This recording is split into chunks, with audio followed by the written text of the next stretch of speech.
Bonjour Karine, bienvenue à cette émission Femmes et Entrepreneurs. Alors que faites-vous dans votre entreprise ? Alors bonjour, je suis à la tête d'une entreprise, de deux entreprises. L'une fait de la rénovation et la deuxième fait du désamiantage. C'est une activité qui est liée très souvent à la démolition et à la rénovation. Et donc on enlève l'amiante où elle se trouve, c'est-à-dire dans la plupart du temps dans des bâtiments. Et qu'est-ce qui vous a amené vers ce métier ? Alors déjà le bâtiment, pour les femmes, c'est pas forcément quelque chose vers quoi on va, mais alors en plus le désamiantage, c'est encore plus spécial. Alors le désamiantage fait partie des rares métiers du bâtiment où il faut être très administratif et avoir le goût prononcé pour les contacts avec l'administration d'une manière générale. C'est votre cas ? Voilà, c'est mon cas. Vous êtes un peu masochiste, excusez-moi. Non, je suis pas masochiste. Non, j'avais une formation en fait d'administrative avant de me lancer dans le bâtiment et du coup c'était une opportunité qui s'est présentée. Et puis c'est aussi, alors c'est pas moi toute seule qui fait cette activité, c'est aussi des équipes sur qui on peut compter, avec des gens de terrain qui sont moins administratifs que moi, mais du coup qui complètent mes compétences en fait. Oui, alors en fait, beaucoup d'administratifs parce que c'est extrêmement réglementé, parce que c'est sûrement des métiers aussi où il faut des autorisations pour... Alors chaque fois qu'on arrive sur un chantier, à l'inverse de la plupart des métiers du bâtiment, quand on arrive sur un chantier, un mois avant, on a prévenu par lettre recommandée les inspecteurs du travail, l'OPBTP, la CRAM. Donc avant qu'on arrive, tout le monde sait que vous allez nous allons arriver. Voilà. Bon, au moins donc, vous n'êtes pas pris par surprise. Voilà, nous on n'est jamais pris par surprise. Les inspecteurs du travail sont très regardants sur notre travail et sur la façon dont on fait travailler les gens. Voilà. Bien sûr, parce que c'est des matières extrêmement dangereuses. C'est des matières à risque et polluantes, et on a également la CRAM donc, qui s'occupe, elle, par contre, de santé publique. Donc elle ne s'occupe pas des salariés, mais elle s'occupe de l'environnement, c'est-à-dire là où on se pose. Est-ce qu'on va polluer l'environnement ou pas? Donc on est surveillé en interne, en externe, on est surveillé de tous côtés. Voilà. Mais qu'est-ce qui vous a amené à ça? C'est parce que vous pensiez qu'il y avait un marché, que vous aviez la possibilité de développer votre entreprise dans ce domaine? C'est une rencontre? Comment ça s'est fait? Alors c'est un peu tout ça. Au début j'avais une entreprise de rénovation, donc je viens d'un monde administratif, comme je vous l'ai dit. Ensuite j'ai racheté une entreprise de rénovation aux alentours de mes, je sais plus, 38 ou 39 ans, quelque chose comme ça. Sûrement la crise de la quarantaine. J'ai pris cette entreprise. Que ce soit une reprise qu'autre chose. Oui, voilà. Donc j'ai repris cette entreprise de rénovation. Il y avait 2 salariés à l'époque. On a un peu développé l'activité. Je me suis vite rendu compte en tant que financière que l'activité n'était pas très rentable. Il s'est trouvé un jour, c'est l'occasion qui m'a amené ce chantier sur un plateau. On m'a demandé de faire du désamiantage. Je me suis intéressée au problème. À l'époque, c'était un peu moins contraignant qu'aujourd'hui. Oui. Voilà. Donc je suis sur une niche sécuritaire qui effectivement est accessible à peu de personnes, puisqu'en fait on nous demande beaucoup de certifications, beaucoup de papiers, on a beaucoup de contrôles, on a au minimum 2 audits par an, donc on est quand même très contrôlé. Et en fait, c'est une activité qui est financièrement plus rentable que la rénovation, qui nécessite plus d'infrastructures, plus d'investissements. Mais aussi par rapport aux salariés, plus de contrôle, de formation. Voilà. C'est déjà une activité un peu plus intéressante, dirons-nous. Alors, moi, j'aimerais bien qu'on revienne sur la reprise, parce que comment vous avez trouvé cette entreprise? Parce que les petites entreprises de 2, 3, 4 salariés dans le secteur du bâtiment, il y en a beaucoup. Oui. Mais c'est pas toujours si facile que ça de les trouver. Alors vous, comment vous l'avez trouvé? Alors en fait, là où je travaillais avant, je travaillais pour un gros groupe de restauration, et cette entreprise était venue travailler dans mon groupe de restauration pour y faire la maintenance des machines et des locaux. Voilà. En fait, le monsieur qui s'occupait de cette entreprise voulait partir à la retraite, et il avait commencé à développer une petite clientèle de rénovation justement chez des particuliers et sur des HLM.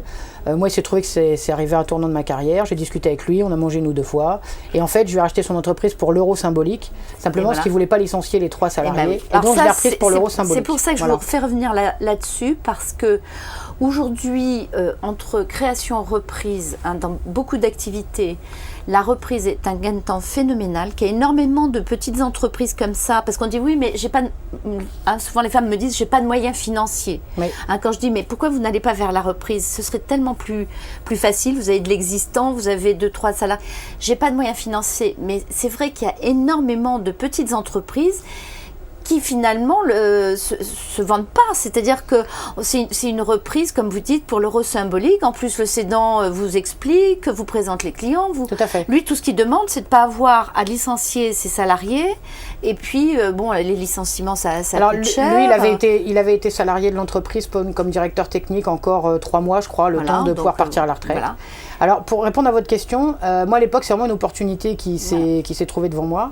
Depuis, j'ai souvent contacté les chambres de commerce et d'industrie ou différents organismes en leur demandant s'ils avaient des entreprises dont les chefs d'entreprise partaient à la retraite, éventuellement de me présenter ces gens-là pour pouvoir reprendre les entreprises. Il faut savoir qu'en fait, en discutant avec l'ensemble des intermédiaires, en fait, la plupart des entrepreneurs veulent partir avec forcément une bourse pleine. Donc la plupart veulent revendre leurs entreprises. Alors je comprends que les femmes du coup ne puissent pas les racheter, puisque moi la première j'ai tenté de racheter de prendre contact avec des entreprises, notamment des entreprises de démolition, parce que j'ai tenté de m'agrandir à travers la démolition. Et en fait tout le monde veut revendre son entreprise, ce qui paraît logique, hein. Moi si demain matin je m'en vais, je vais vouloir la revendre avec de l'argent, je ne vais pas vouloir la donner pour l'euro symbolique, quoi. Mais bon, en fait la valeur d'une entreprise, c'est le montant qu'un repreneur est prêt à mettre sur la table. Tout à fait. Or, beaucoup de ces petites entreprises ont une valeur économique, mais sont difficilement vendables. Et ce qui se passe, c'est que au bout de quelques temps, les cédants réalisent qu'ils ne peuvent pas vendre à ce prix-là, et que pour eux, la seule solution, c'est de trouver un repreneur qui évite d'avoir à prendre en charge le coût des licenciements, parce que sinon, le seul moyen, c'est d'arrêter purement et simplement l'activité. Le problème, c'est de les trouver. Alors bon, quelque part, c'est intéressant aussi d'entrer dans le détail, parce que vous l'avez fait, donc vous avez après, bien sûr, chercher comment rentabiliser, diversifier, mais ça vous a quand même au départ donné un point d'appui et de chercher après comment gagner plus d'argent, comment vous développer. Alors, je crois que, outre vos 3 entreprises, hein, parce que vous en avez 2 entreprises. C'est déjà bien. J'en ai une de rénovation et une de désamiantage. Et alors, en plus, vous allez être maman, vous avez 4 enfants. Oui. Vous êtes lancé là-dedans sans même vous poser de questions, je suppose. Vous avez eu quelques instants de culpabilité, d'hésitation? Non, j'ai jamais d'instant de culpabilité. Et quelle est la différence, justement, vous qui travaillez pour un grand groupe, entre... Est-ce que vous avez l'impression que c'est plus dur avec ses enfants quand on est salarié que quand on est entrepreneur? Je pense pas que c'est plus dur. Je pense que ça relève de la même réflexion que c'est plus dur un garçon ou une fille. Je pense que c'est dur pareil. Les ennuis ne sont pas de la même nature, mais la dose est la même. Mais donc, au niveau de l'emploi du temps, de toute façon... Quand vous avez 4 enfants, que ce soit salarié ou patron, vous devez la seule être différence, organisé, c'est que de toute façon, il y a un planning, une organisation à mettre en place, ça c'est évident. La différence, c'est que quand vous êtes salarié, vous avez en plus un patron qui vous oblige ou qui vous donne des directives, ce qui n'était pas tout à fait mon cas, parce que j'ai toujours été assez privilégié là-dessus. Mais quand vous êtes patron, du coup, les choses deviennent différentes. Il faut un peu de temps pour s'y faire en tant que femme. Il faut se libérer un peu des carcans de l'éducation qu'on nous a donnés. Et en fait, moi, j'ai géré mon planning tout à fait différemment. Je connais d'autres femmes qui font comme moi, qui sont mères de famille. Et du coup, en fait, moi, je travaille de chez moi. Donc, en fait, j'ai un bureau avec 4... j'ai une assistante qui m'est très chère, parce que si je ne l'avais pas, je pense que j'aurais beaucoup de mal à avancer. Oui, parce que vous avez, ensuite, on ne l'a pas dit, mais vous avez plus de 40 salariés. Alors voilà, j'ai repris l'entreprise il y a 6 ans, il y avait 2 salariés. Pour la petite histoire, il y en a un qui est parti, qui m'a mis au prud'homme, et le deuxième qui est mort 9 mois plus tard. Notre grand désespoir, parce que c'était vraiment monsieur très bien. Donc voilà, je me suis retrouvée rapidement dans une situation délicate, et aujourd'hui, oui, on a 45 salariés. Donc j'ai un bureau où se situe mon administratif, j'ai une assistante, une comptable, et j'ai un responsable technique, et je commence à me staffer correctement. Et en fait, moi, mon bureau est chez moi, donc je travaille de chez moi. J'ai des outils informatiques qui me permettent de travailler à distance et d'avoir donc accès à mon entreprise.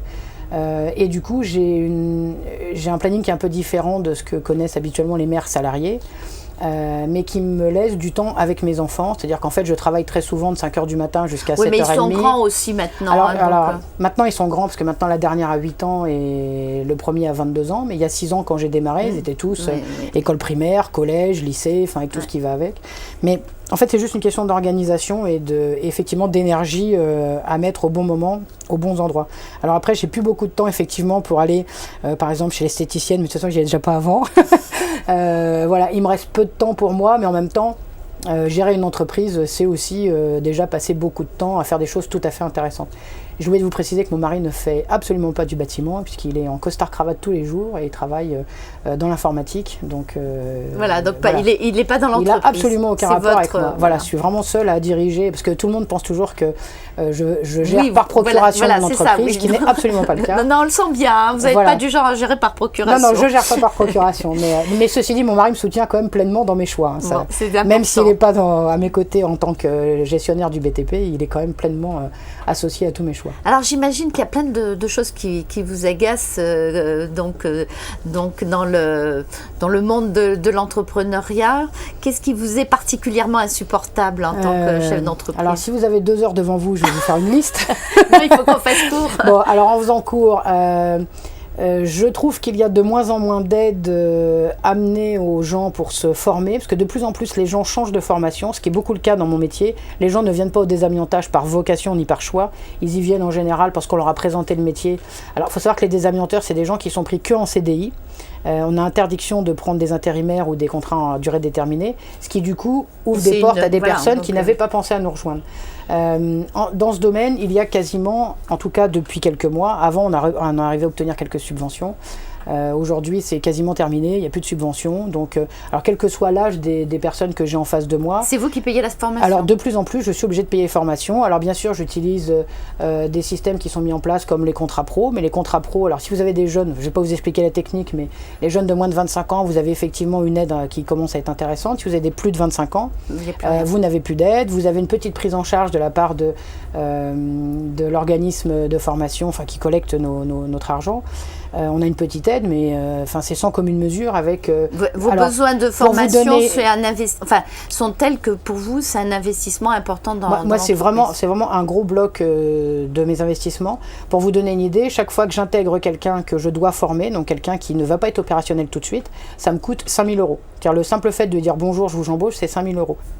Quel conseil vous avez envie de donner, ou qu'est-ce que vous avez envie de dire donc à ces femmes qui nous écoutent, ou à ces hommes d'ailleurs, hein, parce que... Alors je suis régulièrement en contact avec d'autres femmes chefs d'entreprise, parce qu'il se trouve que, alors en dehors de la barque que je mène donc dans mon entreprise, je suis souvent confrontée à d'autres femmes chefs d'entreprise qui sont beaucoup plus timides. Donc je me rends compte qu'effectivement j'ai un peu de charisme, je pense que vous avez remarqué. Et je pense qu'il faut de l'énergie et croire dans ce qu'on fait. C'est-à-dire qu'il ne faut pas y aller à moitié, il faut y aller pour de vrai, quoi.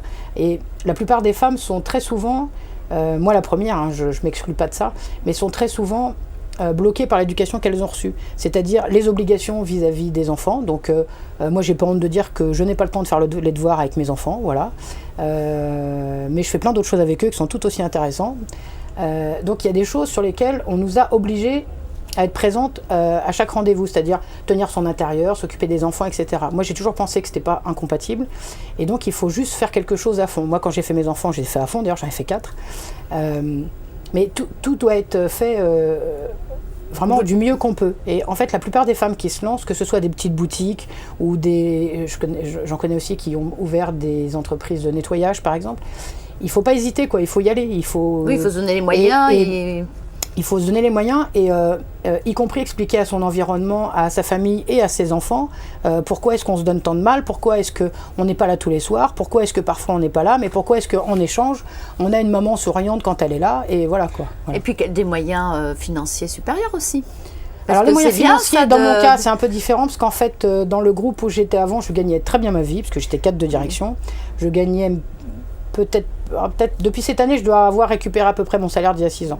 Donc, au début, c'est vrai. En fait, moi, quand je suis partie du boulot que j'avais avant, j'ai effectivement perdu un gros salaire avec de gros avantages. Mais votre motivation, c'était pas au début forcément bon, clairement, pendant 3 ans, mon mari s'est surendetté pour nous, pour pouvoir garder notre train de vie.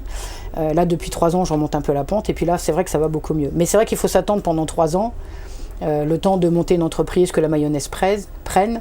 C'est vrai que pendant 3 ans, c'est difficile. Mais il ne faut pas hésiter. En fait, quand vous êtes salarié, que vous avez des problèmes, vous avez des syndicats, vous avez des conseillers, quand vous êtes entrepreneur, vous vous retrouvez seul, en fait. Et ça, c'est une vraie difficulté. Moi, j'ai appris à aller voir d'autres entrepreneurs. Alors, à travers des syndicats de patrons, dont je ne vous donnerai pas le nom, mais à travers des syndicats de patrons et à travers des réunions, à travers des associations locales, il ne faut pas hésiter, en fait, à aller vers ces gens-là. On a l'impression qu'on perd notre temps.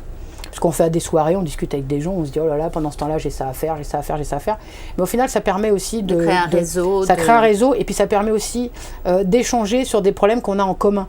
Parce qu'il est toujours difficile quand vous êtes mère de famille et chef d'entreprise de discuter avec une amie ou avec quelqu'un que vous connaissez mais qui n'est pas chef d'entreprise. Oui, parce qu'il n'y a pas tant de femmes chefs d'entreprise. Il n'y en a pas tant que ça. C'est difficile de lui dire oui, je gagne bien ma vie, mais à côté de ça, j'ai aussi des soucis comme tout le monde. Et les gens ne vous comprennent pas. Parce que vous êtes patron, donc forcément tout va bien. Forcément vous êtes riche et forcément tout va bien. Non, oui, mais ça se saurait. Hein. Voilà, ça se saurait si c'était le cas. Et du coup, c'est quand même bien de pouvoir discuter avec d'autres femmes, chefs d'entreprise, et échanger là-dessus et se rendre compte qu'au final, nos problèmes, ils sont banals vis-à-vis des autres femmes d'entreprise. Alors tout à l'heure, vous parliez de syndicat. Est-ce que le passage du cap des 50 vous fait peur? Est-ce que vous allez vous arranger pour rester en dessous? Non, j'ai pas de problème. J'ai géré ça avant. Non, j'ai vraiment pas d'état d'âme là-dessus. Non. Bah, tant mieux. Non, aucun état d'âme. C'est moi qui ai lancé les élections de délégués du personnel parce que personne ne voulait y aller. Donc j'en ai motivé 3-4 pour y aller. Donc non, moi au contraire, je travaille avec eux. Moi j'ai beaucoup de respect pour mes équipes parce qu'ils font un travail qui est quand même très dur. Et qui nécessite de la ténacité sur du long terme. Donc non, j'ai vraiment beaucoup de respect pour l'équipe qui me permet de faire fructifier mon entreprise quand même. Eh bien Karine, merci, bravo, parce que vous êtes partie avec la reprise d'une toute petite entreprise. Aujourd'hui, c'est une boîte qui est connue, qui a des salariés, voilà. Et puis vous avez l'air de ne pas vouloir vous arrêter là. Non. Donc écoutez, on recommencera quand vous en aurez 100, vous me prévenez, puis on refait l'interview. Merci beaucoup Karine. Merci.